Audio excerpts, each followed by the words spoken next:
It is January 20th, 2026. Picture this. A good friend calls you. He's standing in the middle of a showroom in Pune, holding a check for 23 lakhs. He's sweating. He's panicked. And he asks you that one question, the question that just tears families apart. Do I buy the new Skoda Kushaq facelift, the Hyundai Creta, or the Kia Seltos? Oh, that's the classic dilemma, isn't it? The Bermuda Triangle of the Indian car market. You go in looking for an SUV and just get lost in the spec sheets. Exactly. And because we don't believe in burying the lead on this deep dive, let's just give him and you the answer right now. In the first minute, no suspense. Okay, let's rip the Band-Aid off. The answer completely depends on who your friend is. I mean, if he wants to be coddled in traffic, if he wants the car to do all the work for him. And he needs that bulletproof resale value. Exactly. If he treats his car like a reliable appliance, tell him to just buy the Hyundai Creta. It's the rational choice. It's the head choice. Right.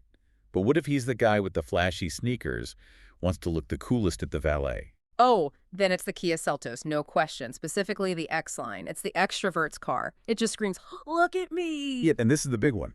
What if he actually likes driving?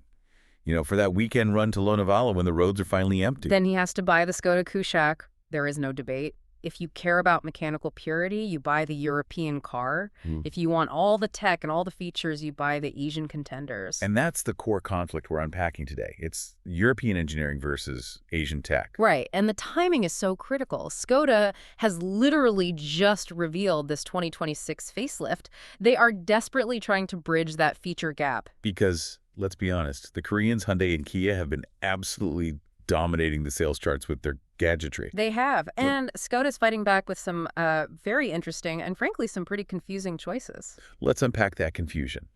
Because before we even get to the Koreans, there's a civil war happening right inside the Skoda showroom.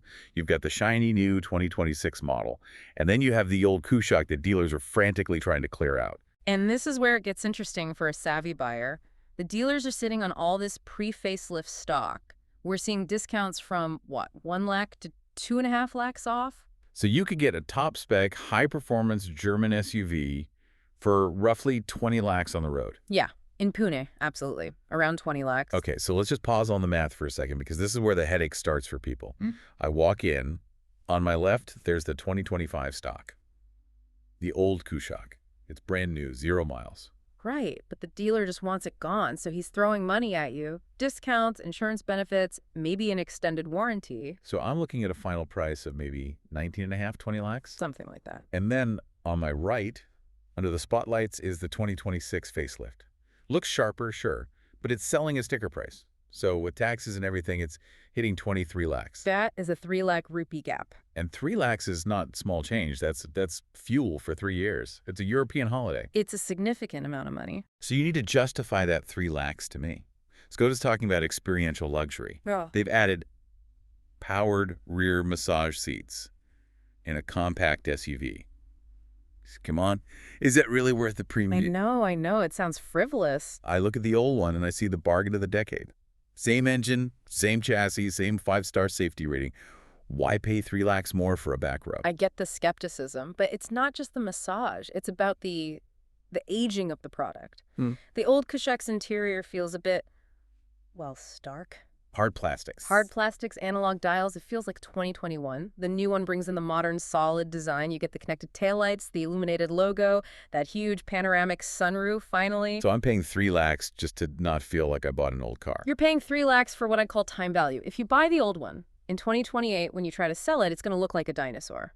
The facelift will still look relevant. You might save 3 lakhs now, but you could lose 1.5 on resale later because nobody wants the small sunroof model anymore. It's about future-proofing the ambience. Okay, I suppose that makes sense. No one wants their brand new car to feel 5 years old on the inside. But let's take this fight out of the showroom. Because living with these cars, that's a whole different story. Let's do it. European mechanicals versus Korean electronics. Let's put them in a real-world test. Pune. Let's go to Pune, a tight, chaotic parking spot in Hinjawadi. Oh, the nightmare scenario. It's 6 p.m. It's raining, obviously. Obviously. And you're surrounded by a swarm of two-wheelers who think if their handlebars fit, the whole bike fits. Total nightmare fuel. Now, you're in your brand new 23 lakh rupee 2026 Skoda Kushaq. It's a sturdy car. But the windows are high, the pillars are thick, great for safety, but terrible for visibility. You put it in reverse. What do you see? A standard camera view. A standard reverse camera. That's it. Wait, seriously?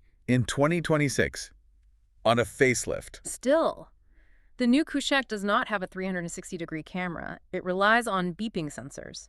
Meanwhile, if you're in the Creta or the Seltos, you press one button, boom, high-definition bird's-eye view of your car. You can see the curb, you can see your rims. Yeah. You can see the dog sleeping next to your bumper. And in that specific moment, fighting for inches, the Kia lowers your heart rate, the Skoda raises it. That is Asian tech superiority. It solves a real daily pain point. The Skoda just demands that you know its dimensions perfectly. That's a massive point for the daily commuter. But okay, eventually the traffic clears. We get out of Hinjawadi, we hit the Mumbai-Pune Expressway. Yeah. We're doing 100. This is where the tables turn completely. This is where the German engineering fights back. Describe that difference. I mean, people always say German cars feel solid, but what does that actually mean? Okay, think of a car's chassis like a shoebox. If you twist a cheap cardboard shoebox, it flexes, right? Yeah. That's the floatiness you feel in the Creta when you change lanes quickly at speed. The metal itself is flexing a tiny bit. Okay, that's a terrifying thought. It's subtle, but your body feels it. Now, the Skoda's MQB platform is like a solid wooden box. It doesn't twist. It has high torsional rigidity. So when you turn the wheel at 100, the suspension does all the work, not the body. The car just stays flat. It feels tank-like. So the thud from the door isn't just a sound. No, it's physics. The Skoda talks you through the steering wheel. The Creta feels, well, disconnected. The steering is light, which is great for parking, but on the highway, it just doesn't inspire confidence. And the Seltos. The Seltos is a bit better. It's stiffer, especially with those 18-inch wheels, but then it crashes into potholes. The Skoda somehow manages to be stable without breaking your spine. It's a kind of magic. So on the highway, Skoda is king. But what about the heart? The engine. They both have 1.5-liter turbos. On paper, the Hyundai and Kia are actually more powerful, 160 PS versus 150. On paper, yes, but in the real world, no. The Skoda just feels punchier in the mid-range, and it has a trick up its sleeve called active cylinder technology. Right, I've read about this. It turns off part of the engine. Half of it, yeah. Imagine you're cruising on the expressway. The computer realizes, hey, I don't need all 4 cylinders for this, so it just tells 2 of the pistons to take a break. While you're driving. While you're doing 100 kilometers an hour, the valves close, fuel stops. You're effectively driving a 750cc 2-cylinder car to save fuel. Wow. Does it feel jerky when they switch off? That's the magic. You don't feel a thing. The only sign is a little eco symbol that pops up on the dash. You floor it to overtake and snap. All 4 wake up instantly. It's seamless. And what does that do for mileage? It means this performance SUV can get 16 to 18 kilometers per liter on the highway. The Hyundai is always running on all 4. It's just plain thirsty if you drive it hard. Okay, so chassis and engine go to Skoda. But the transmission, this is where the reliability debates get heated online. Skoda's DSG versus Hyundai's DCT. Right. Both are dual clutch, but they work very differently. Skoda uses a dry clutch. Hyundai uses a wet clutch. Okay, pause there. Explain dry versus wet to me like I'm 5. Why is wet supposedly better for Pune traffic? Okay, imagine rubbing your hands together really fast. Friction, right. They get hot. Right. That's a dry clutch. Metal plates rubbing in the air. Now imagine doing that while your hands are in a bucket of oil. Okay. The oil takes all the heat away. The Hyundai DCT is the bucket of oil. The Skoda DSG is the dry hands. In bumper-to-bumper traffic where you're constantly shifting 1-2, 1-2, the Skoda clutch can overheat. And the Hyundai is just happier in that crawl. Theoretically, yes. The oil cooling makes it more robust for our conditions. The DSG is faster and snappier on an open road, but it really hates the city crawl. That's a crucial point. Yeah. Now, we have to talk about the elephant in the room for the 2026 facelift. We mentioned the missing 360 camera, but there's something even bigger missing. The ADAS controversy. Yes. The Creta and Seltos offer Level 2 ADS, auto emergency braking, lane keep assist. The new Skoda Kushaq, nothing. Zero. A bold move. Bold. I have to push back on that. You're telling me I'm spending 23 lakhs, and Skoda is refusing to give me a safety feature that even a smaller car might have in 2026. It feels arrogant. It is arrogant. You're right. But let's try to see it from their perspective.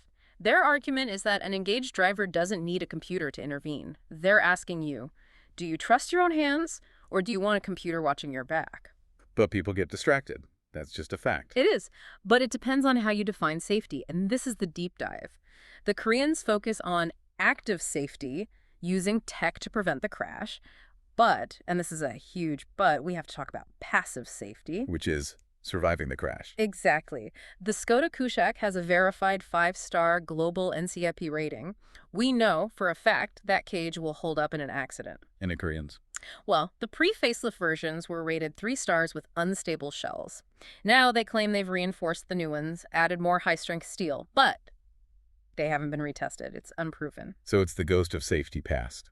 You know the Skoda's the tank. Right. You just hope the Creta is now a tank. But you only know for sure that it has software to help you not hit things. That's a perfect way to put it. If my family's in the car, I want the verified structure. But if I'm distracted in traffic, maybe I want the Creta to brake for me. It's a trade-off. It's a fascinating and, frankly, a tough trade-off. Okay, let's move to the feel-good factor, the luxury. We mentioned those massage seats in the Skoda. I have to ask again, is it just a gimmick? I thought so at first, but think about the SESG demographic. You've had a long day, you're a driver, you get in the back and you turn on the massage function. It genuinely elevates the car from a utility vehicle to a sort of mini limousine experience. It's for the owner who wants that understated class. Okay, contrast that with the Kia Seltos X-Line. Pure aggression. That matte graphite paint literally absorbs light. It looks stealthy. Then you have those 18-inch crystal-cut alloys. The Seltos is for the owner who wants to be noticed. It screams, "I've arrived and I am cool." The extrovert's car. Completely. And the inside reflects that. You sit in a new Seltos or Creta, it feels like a Mercedes. That huge single panel of glass for the screens. It looks so high-tech. And the Skoda? The Skoda, well, they finally added a digital cockpit, but the layout is still very traditional, very functional. The Kia feels like an electronics store, and I mean that in a good way. Right. No, the boring stuff that actually matters. Money. Resale value. This is where the head versus heart battle gets very real. A Hyundai Creta is like a savings account. It holds, 65 to 70% of its value after 3 years. It's basically liquid cash. Easy to sell. Sells in a day.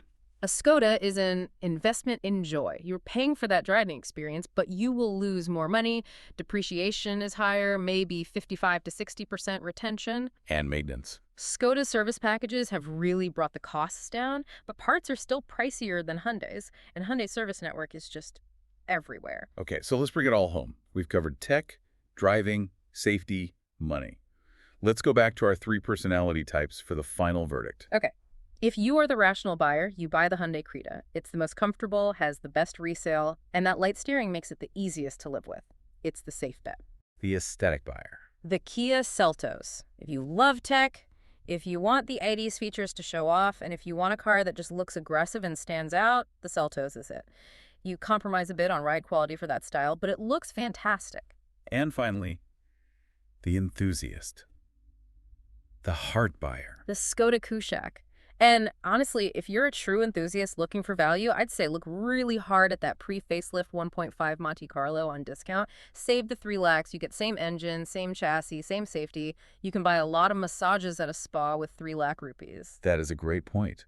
But if you want the absolute best version of the European car, the 2026 facelift is a more complete luxury package. True. But ultimately, it all comes down to the smile test. Specs don't tell the whole story, you have to drive them. Which key makes you smile when you pick it up in the morning? Is it the one that starts the car that parks itself? Or is it the one that starts the car that begs you to take a corner just a little bit faster? I love that. Choosing a car isn't about the brochure. It's about the feeling. And remember, there is no perfect car. If anyone tells you there is, they're lying. There is only the right car for your life. Absolutely. We want to hear from you. Are you Team German Tank or Team Asian Tech? Do you trust the sensors or do you trust the steel? Hit that subscribe button for more honest, no-nonsense automotive deep dives. And here's a final thought. In 5 years, when you're looking back at this purchase, will you regret not having the safety electronics that might have prevented a fender bender? Or will you regret buying a car that was so boring to drive you never actually took it out just for the fun of it? Something to think about. Drive safe, everyone. See you next time.